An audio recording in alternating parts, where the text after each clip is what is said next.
Hello, how you guys doing, YouTube? I am here to teach you guys how to win unwinnable rank games. Obviously, you have to be playing the right character. So what do I mean by unwinnable, right? So these games where the map is legit impossible, the game state is impossible, and you recognize that this is the case and you out macro them. If you guys want to watch my videos on what macro means, you can watch my macro guide or my coaching YouTube videos. So here I'm going to be breaking down how this game was very, very hard and I was able to still win it through just macro.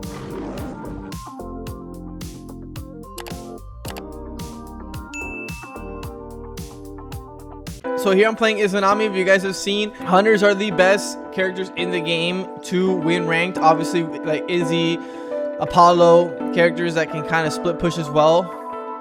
Split pushing is really important because it makes the team have to make a decision on who they're going to send back, and if they choose the wrong person, then the game gets really hard. So pretty normal early game, like it's just poke. Like UNWINNABLE has really good pressure, so I'm trying to use my pressure to get double objectives.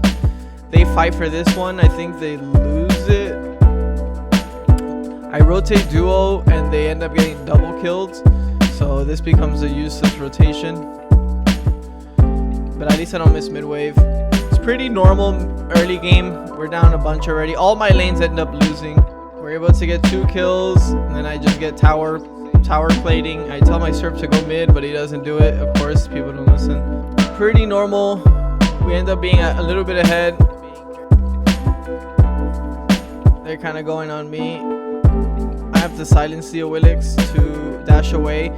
So the only thing you have to worry about when you're trying to win these quote-unquote unwinnable games is understand when you start to split push, when they're going for pyro or gold or fire, that who is the win, like who can kill you, right? If it's a Wilix plus on her, highly likely that they kill me, right? Lots of damage, and she has the counter to my dash unless I have beads. So I'm just gonna kind of skip through this game. I mean, it's pretty, ends up being team starts to kind of int a little bit. I do a lot of things like pushing lanes early. By the way, Izzy's really good for Janice if you guys wanted to try that matchup. UNWINNABLE is just so amazing right now. Like, she does have her bad matchups, like. So the Jing 10 was out-rotating the Serb a lot. So they triple dive me here. They kind of know I'm the win condition. So at this point in the game, I realized, okay, we can't ever skirmish them, right? Our draft is really bad. We have 0 stuns outside of Artemis ult and Serb. Like, it has to be Guan canceling a stun. Like, if you look at our 3v3, it's Guan, UNWINNABLE, Poseidon. Absolutely very useless characters unless it's Guan ult into Kraken. But they will usually have beads or Janice ult for that. Yeah, I'm asking. Art never wants to do gold here. Like, look, we're literally doing gold. She's just not coming ever. So it becomes really hard to do any objectives. So at this point, I realize, okay, she doesn't want to play with us. Let's look to just power farm. And then my team's kind of confused on whether to pull it or not. Now she comes. 50-50. We're already all here, man. And Serb rotated, right? When your solo lane rotates from solo and missing a whole wave, you need to just commit. Like, even if you lose it, it doesn't matter. You need to force it, because sitting around here is just losing even more gold.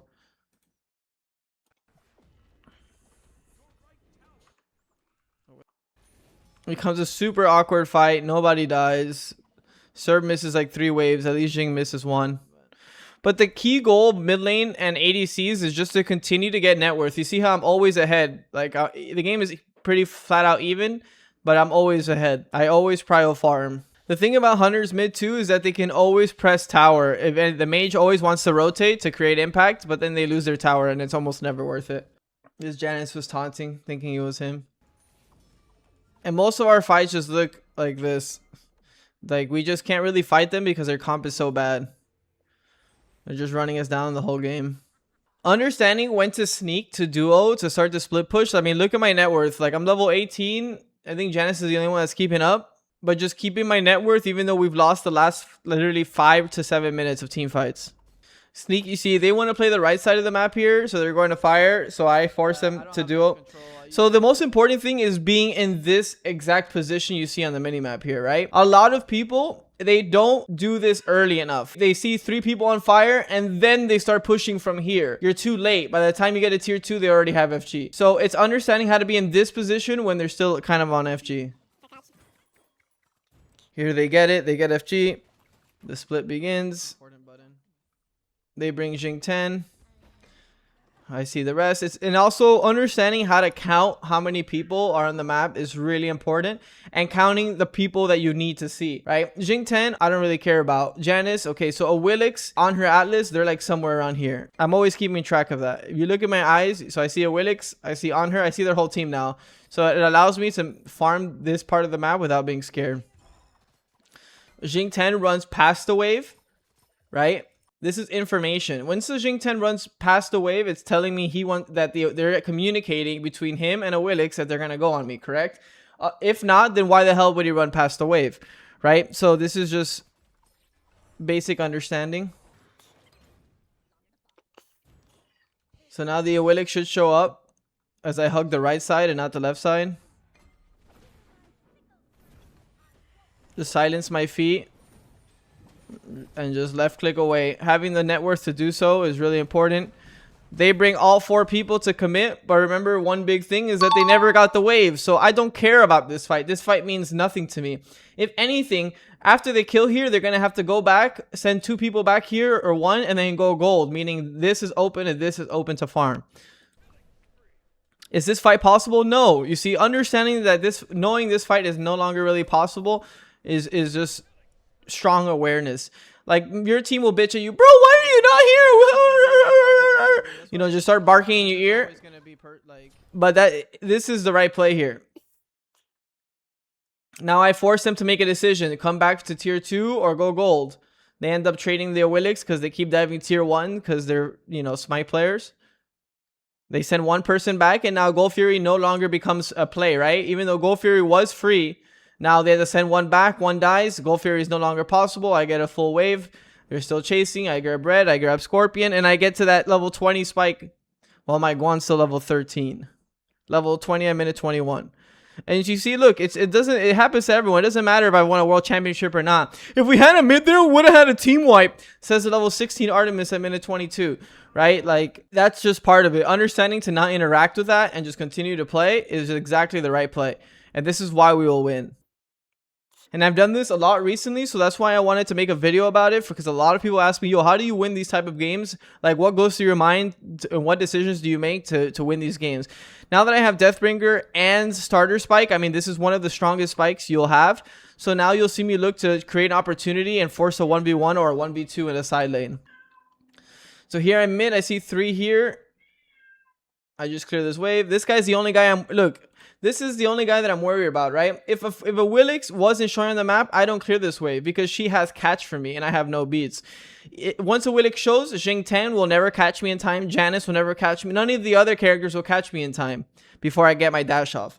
So that's just knowing where I can farm and being safe. We see 1, 2, 3. 1, 2, 3. Janice kind of chasing me. My Poseidon tries to go on the Janice, gets 1 tapped. And now he comes for gold. I try to silence. I think we don't get it. Like, there, we should just pull Pyro and run away. Why? Because they have so many people on the left side. Like here, look, 1, 2, 3 right here. If me and Paz just do Pyro and run away, they have no OBJ to do. They're forced to do gold, and you can split right. And by the way, Murden worked there. Murden never works for me on Janice. Look, he claps me twice. When I clap twice, it does no damage on the second clap. Like 802, 600. I don't know. I need his PC, I think. So the game state is there. We're down 4K, and this is the part where you set up. They're trying to get a kill for Fire Giants, so splitting on the left side is exactly where you want to be. Now they force Janice back to me, and now they don't want to do fire anymore. So you're constantly, pretty much what you're doing in these games is you're forcing them to make a reaction with their shot calls. And since people are not very organized and there is no good shot callers in ranked, unless a pro player is calming, which is very rare, they're very confused on what to do here, right? They send 2 back, but now they send the wrong person back, so now they can't do fire, and now they're confused, right? And confusion when they're super behind is really good. A Willix is 1. They should just back up here. I realized, Elite, that my mic was on the wrong mic for like 2 days straight. And I'm just talking to myself in this comm. It was on my webcam mic. So this is a good bait. You see, now they're scrambled everywhere. We kill the Izzy. I mean, we kill the Awilix. We end up killing the Janice because they're scrambled. And now we get to split push left. Now they're mid. Now they have to react to me. He's stopping backs. He should stop Atlas, but they're using 10 ult. And now Izanami is the greatest at doing this, especially with Dagger. That 12 attacks Dagger plus your 1 buff. I mean, look at this Phoenix, just shredded. And now I get Xe. How do you get better at IGL and support? You have to be able to look at the map, get information, and then make a decision. And you have to be confident in the decision. A lot of people are like, can we do this? By the time you said, can we, and you're asking, it's already gone. So now I look to actually fight. Why do I look to fight now? Because left Phoenix is already down and fire is still up, right? So there's no reason to be here on this side of the map anymore. I just get pressure. I just push the wave and then come mid and look to fight. Right here, I got Jing 10 ult and half his health for free. Serve ults them. And now is when you look for that fight to win the game because you have the win condition on left. So here I'm just looking on the side of the fight. I say to do Gold Fury. Awilix is on the right. See, Awilix is trying now to do what I was doing, but Awilix is a way worse character at doing so. So we should get gold. Serb is backing for right. They shouldn't get this. What I should have done here is I should have, instead of going to purple, I should have looked for the 1v1 with on her here. If I get that kill, then it's a win condition. But I was just kind of scared of Jing 10 being around. Keeping pressure on the waves is the best way to get information. A lot of people in Smite don't do that. They go to jungle, then clear the map. They need to clear the wave, then go jungle. They don't understand that concept. Now we got Hasten. You see? And look, this is something that's important, right? So I have pressure left and I have pressure mid, but they want to do fire, right? Thank you, Slayer. Thank you, Jason. So I'm choking them mid here. Because we have pressure left, we have pressure mid because they have to deal with me. If not, their structures. So they get confused. Their comms start to get crazy. You see the Jing 10 goes to me. Janice ults me. Happens to hit me. He chases me. But there we already have pressure mid and left. Poseidon dies. So here I don't really have too much of a play. I get one tap by Janice Clap for 1,000. They're pushing mid. I'm going to have to back. I actually go berserk on this defense. So 3 of our guys die on the mid Phoenix siege. Me and Pos do a ton of damage here. B's dashing here, silencing all of them, and holding the left clicks on the passive left clicks was like 1,000,000 damage. Why Guan is not canceling the ult? You can ask him later. So they only get mid Phoenix. We kind of chase them out. That was their EFG play. And this is possible with like characters like Izanami, Apollo, Chernobog when he comes out. Mages can't really necessarily do this. Guan support sucks unless you're a really good Guan. We end up winning a big skirmish here.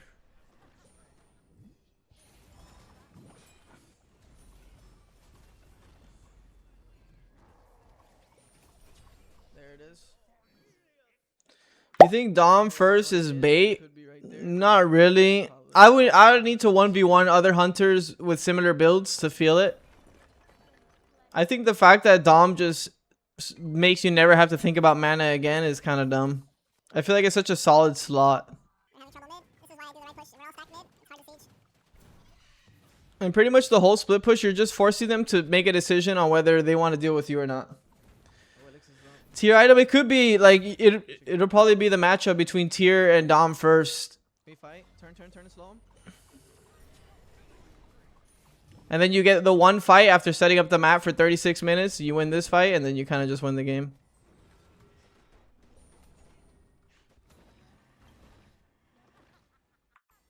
Right, so I'm just gonna go. If you like the white, I would try 30. If you like 32, bro, fuck it.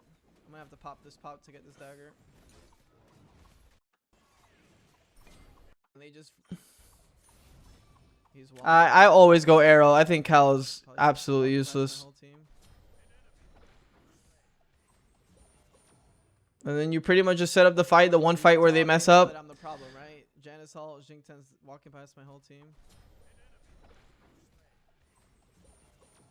Game, guys.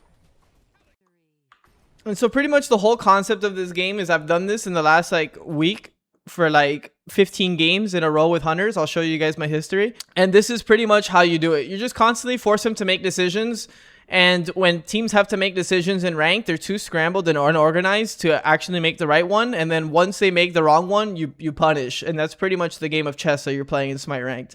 Because you will consistently not get 5 coordinated players that actually play, high level Smite. So this is the way to continuously win. And now we will be playing Smite 2.